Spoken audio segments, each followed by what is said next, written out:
Ya, aplausos, a ver, no nos cansemos de expresar nuestro afecto, nuestro cariño por el hombre que permitió que Colombia volviera a caminar de noche. Antes de Uribe ser presidente no se podía caminar de noche por ninguna parte de Colombia. A las 5 de la tarde las carreteras del país se cerraban. Hoy las cosas han cambiado. ¡Que viva el presidente!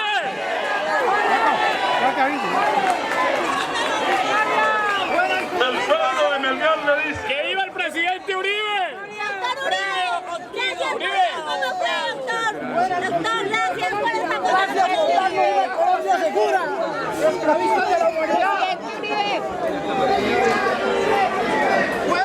Damos la bienvenida al doctor Pierre García, que está con nosotros también. Un aplauso para el doctor Pierre, representante a la Cámara, afín con el oriente del departamento.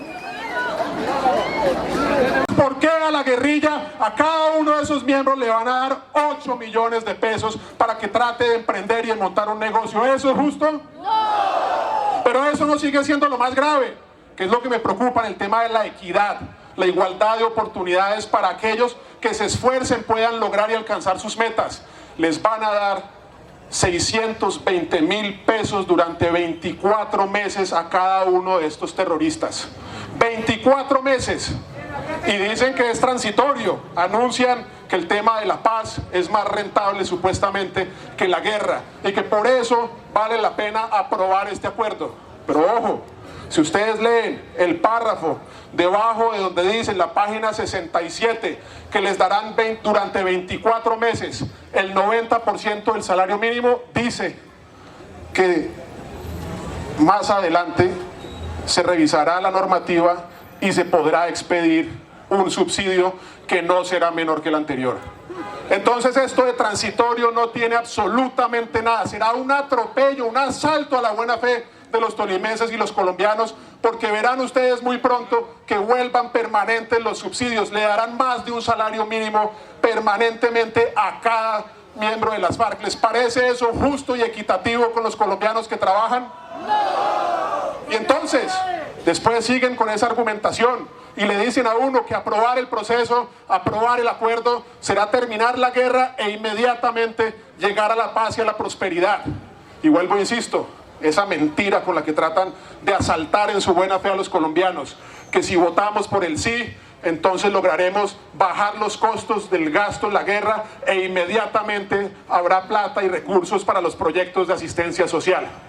Si eso fuera cierto, entonces ¿por qué nos van a recibir el 3 de octubre con una reforma tributaria en contra de la leche, de los huevos, del pan? 5% de impuestos a los artículos de la canasta básica familiar. ¿Les parece eso justo? ¿Les parece que eso lleva a la paz? ¿Les parece que esa es la forma de darle las gracias a los colombianos por haber mostrado voluntad de paz y apoyar un acuerdo lleno de mentiras? ¿Les parece justo? ¡No! Yo por eso me pregunto todos los días cómo podemos hacer un esfuerzo aún mayor para que no asalten en su buena fe a los colombianos que quieren la paz.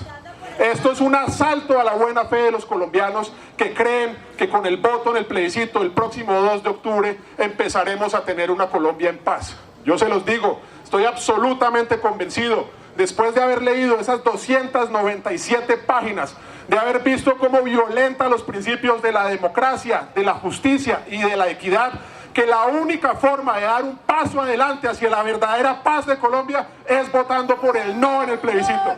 No. ¿Cómo vota Melgar en el plebiscito? No todos los días se da uno el gusto de tener al presidente Álvaro Uribe Vélez en la tierra de uno.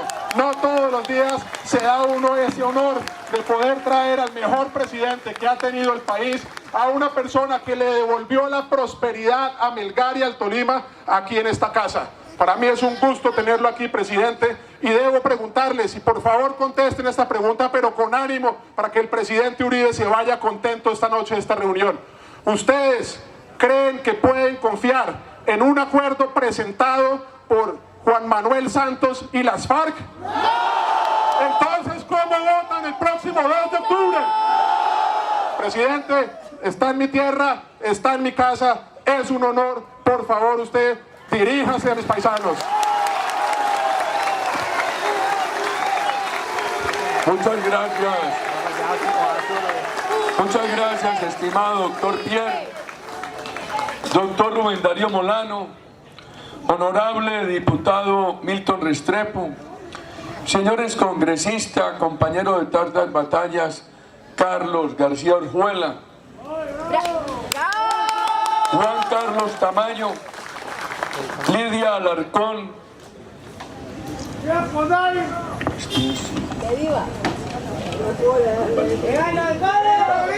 Alba Ligia Murillo, Tomás Moreno, Jonathan Jaramillo, Pedro Galindo, Camilo Tautima. Muy queridos comunicadores, comunidad, me complace mucho volver a Melgar. Hoy yo no tengo que tener mis circunstancias personales me llevan hoy a pensar no en ambiciones sino en gratitudes. Cuando yo los recuerdo a ustedes, los tengo que recordar es con la gratitud. Todo el apoyo que me dieron en 2002, en 2006, la confianza en nuestra carrera política, en nuestro ejercicio presidencial. También mi saludo a Beckenbauer Ortega.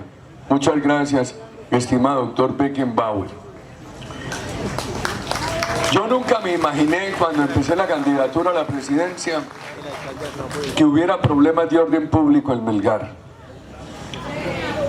Y me extrañó mucho saber que aquí en las goteras de Tolemaida, con una base de la Fuerza Aérea, estos municipios del oriente tolimense, del sur occidente cundinamarqués, habían llegado a ese extremo de violencia. Que una infraestructura turística tan importante como la de Melgar hubiera estado desocupada o subutilizada y el empleo seriamente afectado por esa violencia. Fuimos extorsionados y secuestrados. Los gobiernos que yo presidí tuvieron errores, faltantes, pero yo creo que avanzamos mucho en seguridad, en inversión, en política social, querida comunidad. Quiero decirles esto.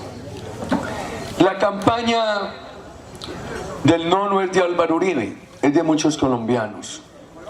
Y solidariamente le tengo que decir a los del sí, con afecto patriótico, con solidaridad por ellos, que los del no también queremos la paz.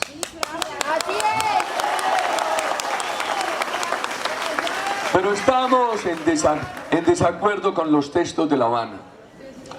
Hoy hace 28 días, en Villanueva, Guajira, una compatriota me dijo que su hijita fue reclutada por la FARC. La obligaron a entregarle el cuerpo a los cabecillas, violada. La obligaron a abortar. La niña regresó a la casa y le preguntó: mamá, ¿los castigan? La mamá le dijo: no hay castigo, pero además los pueden elegir, hasta presidentes de la República.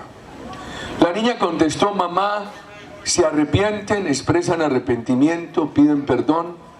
La mamá dijo: en ninguna de las 297 páginas del acuerdo hay una sola expresión de arrepentimiento o de perdón. Me traslado a los últimos días y enseguida volvemos a esa historia que viví hace 4 semanas en La Guajira. En estos días, estos señores de la FARC, con el presidente de la República, han tomado la decisión de reunirse con las familias de los diputados asesinados en el Valle del Cauca. El señor Romaña, que era el principal secuestrador en la parte oriental del Sumapaz, concretamente entre Bogotá y Villavicencio, también estuvo por allí.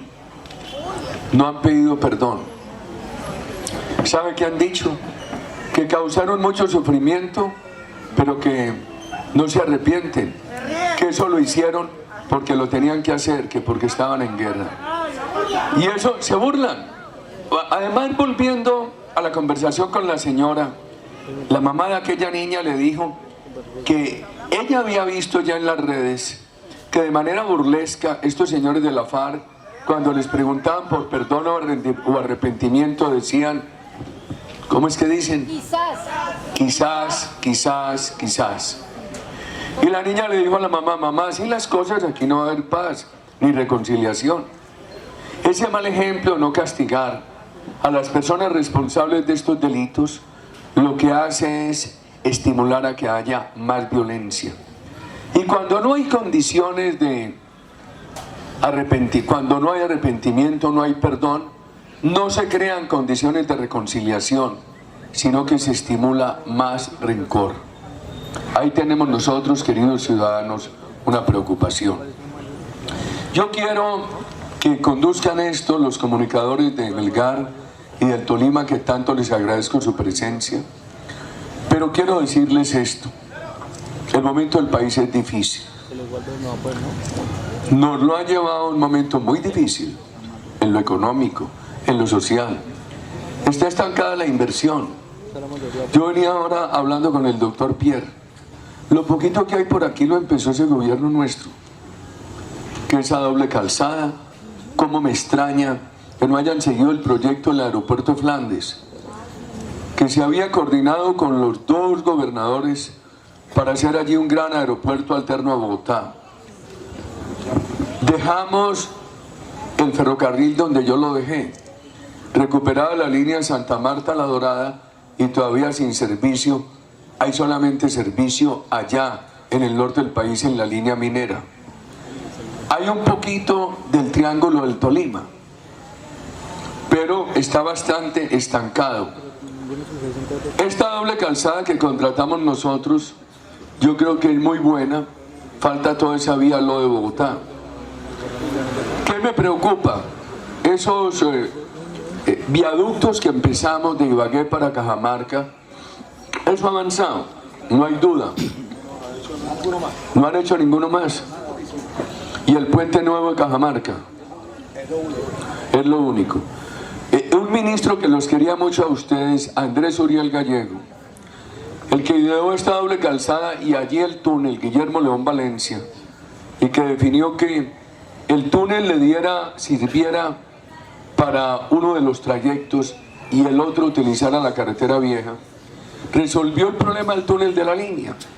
Dijo, mire, como hay tanta incertidumbre sobre las fallas geológicas, ese túnel necesita un túnel de prueba para conocer la geología.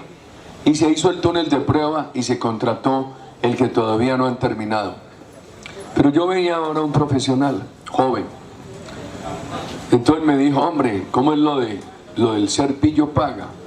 Porque nosotros los profesionales no tenemos oportunidades. Por ahí estás, soy vos el que me dijiste eso. ¿A dónde está por ahí?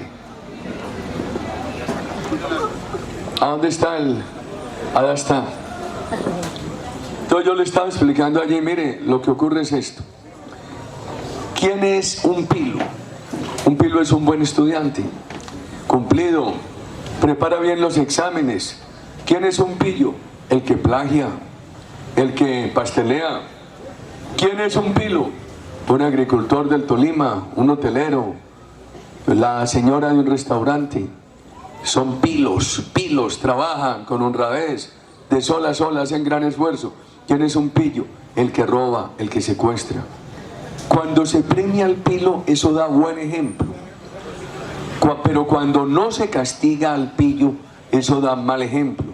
Y si además de no castigar al pillo, le dan un premio, el mal ejemplo es peor. Y me decía él que se están quedando los profesionales jóvenes sin empleo. Mire, me puso a reflexionar lo siguiente. Esta economía la han deteriorado bastante. Todo ese plan de desarrollo de por aquí está estancado. Yo no veo nosotros habíamos soñado con empatar esta carretera con la Lue Bogotá, cruzar a Bogotá, con hacer una zona industrial alrededor del aeropuerto de Flandes, con reactivar ese ferrocarril, con terminar el Triángulo del Tolima, con hacer agroindustria, etcétera, etcétera. Todo eso está estancado. Aquí lo único que hay, el plan de consolidación sin recursos. Aquí lo único que hay es FARC y FARC. Y FARC y FARC. Melaza es lo que hay. Para todos Melaza. Melaza para todos esos niños. Ya le acabó la mermelada. Pero este país tiene un 17-19% de desempleo juvenil.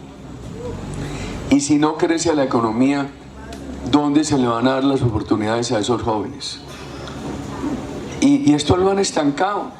Póngale defectos a mi gobierno y a mi persona. Pero por lo menos estábamos empujando y esa economía venía creciendo y había entusiasmo de inversión. Cuando el joven profesional me decía eso ahora, me causó una gran preocupación.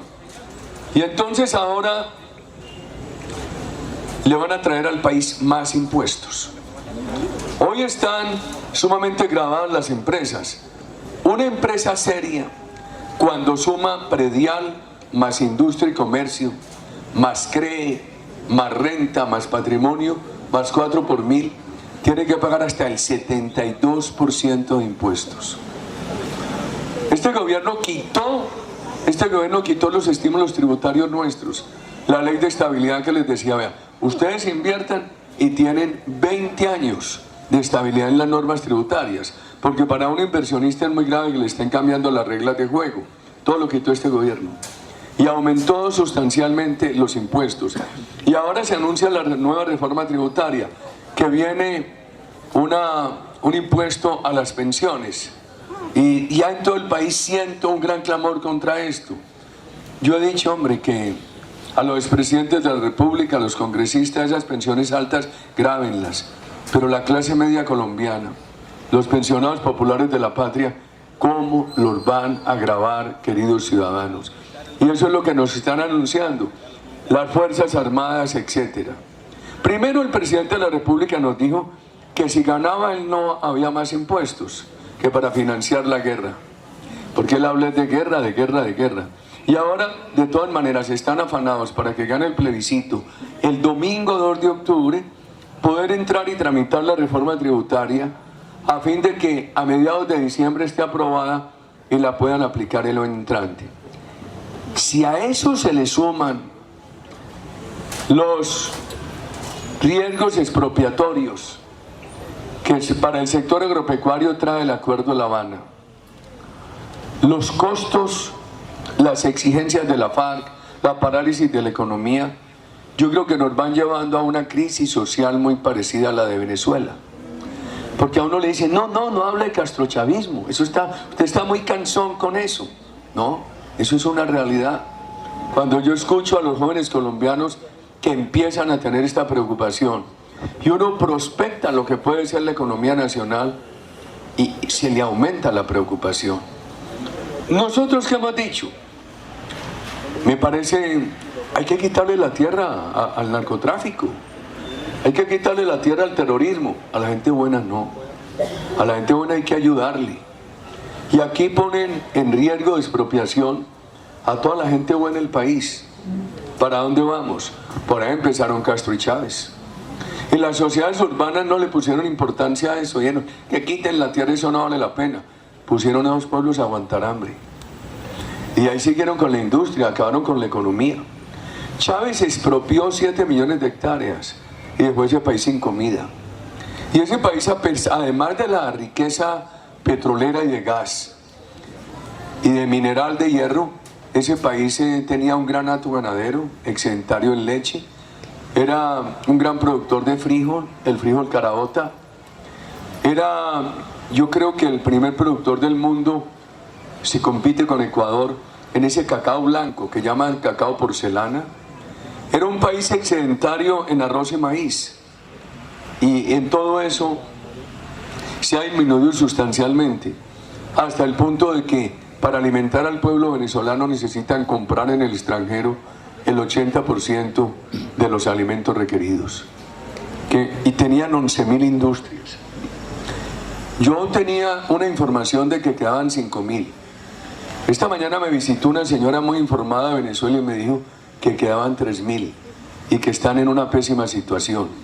Hoy hay más pobreza en Venezuela, de acuerdo a las mediciones internacionales, que cuando empezó el presidente Chávez en 1998. Y tuvieron unos años de toda esa bonanza petrolera con esos precios tan altos. Y un país que con una riqueza petrolera enorme, miren, mientras Venezuela tiene 250.000 millones de barriles de petróleo en reservas, Colombia tiene 1.160.000 millones. 250.000 contra 1.860.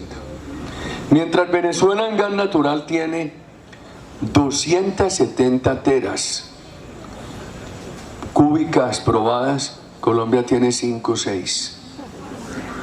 A nosotros se nos puede acabar el petróleo y el gas en 5 o 6 años. Y este gobierno paró la perforación, la búsqueda.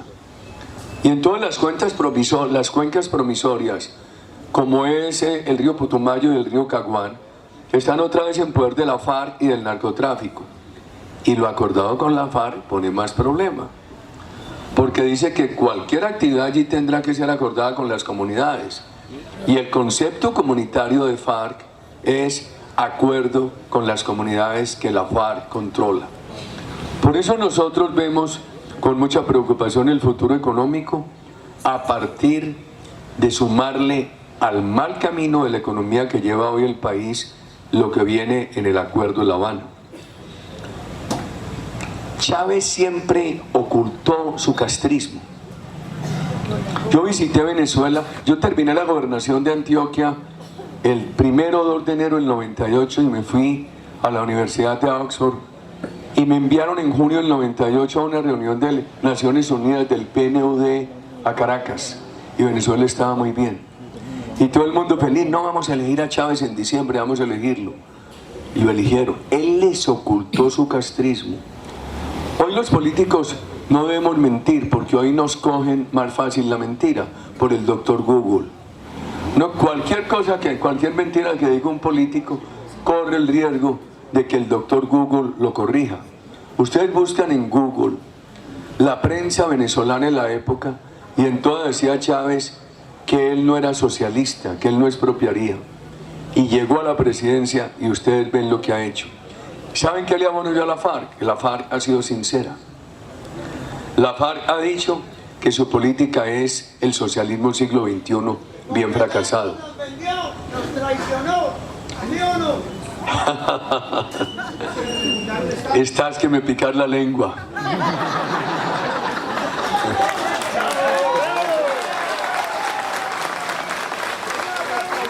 Yo les digo esto, queridos ciudadanos. La única manera de hacer política social es con un gran crecimiento simultáneo de la economía. Y la única manera de que los ciudadanos quieran la buena economía es con política social. Son variables mutuamente dependientes. Usted tiene una buena economía, para que el pueblo la acepte tiene que tener política social. Y si tiene una política social para que sea sostenible, tiene que mantener una buena economía, una gran promoción de la inversión. No siempre peleé yo con Chávez, que me toca defender, porque miren, es que Uribe era muy confrontacional. Le sacó a ese gran de allá y le metió unas bombas a Ecuador, a Correa, que no eran contra Correa ni contra Ecuador, eran contra la FARC, que desde allá tenía secuestrada a la doctora Ingrid Betancourt y a muchos colombianos. Entonces a veces he tenido que decir, hombre, es que yo no estaba allá para enamorar a Chávez y a Correa, yo estaba para hacer respetar al pueblo colombiano. Así fue. Pero no siempre peleé con él. En diciembre de 2003 estábamos en una conmemoración de un nuevo aniversario de la muerte del libertador Santa Marta. Y Chávez, que era un hombre, él era muy simpático, cálido, ocultaba muy bien ese diablillo de odio que le inoculó Castro. Me dijo, Uribe, llévame al aeropuerto. Y le dije a los muchachos de seguridad de la presidencia, hombre, hagan que el presidente Chávez aborde en el puesto del pasajero, yo conduzco este vehículo. Y le dije a Carolina Barco, que por entonces era canciller, vente atrás en este vehículo, tienes que ser testigo. Esta conversación no la quiero tener sin testigo. Y me dijo Chávez, Uribe, ¿cómo te parece mi política social? El presidente no la conozco en detalle, pero me parece buena. Me parece que un país tan rico como Venezuela tiene que superar rápidamente la pobreza. Lo que usted dice en las misiones tiene sentido, pero, presidente, no acabe la inversión privada si usted quiere tener sostenible la política social. Y me dijo que eso no se necesitaba, que en los años 80, Fidel, él no decía Castro, decía Fidel, y Fidel era su Espíritu Santo. Él contaba que Fidel le dijo en los 80 que América Latina necesitaba un socialismo con petróleo y que era Venezuela. Y le dije, presidente, no te alcanza, no es suficiente, miren lo que están. A mí me da mucho miedo que como va esta economía y le suman los acuerdos de La Habana, se deteriora más la inversión y las posibilidades y se crea más crisis social. Y eso lo conecto con otro tema. Muchos dicen, hombre,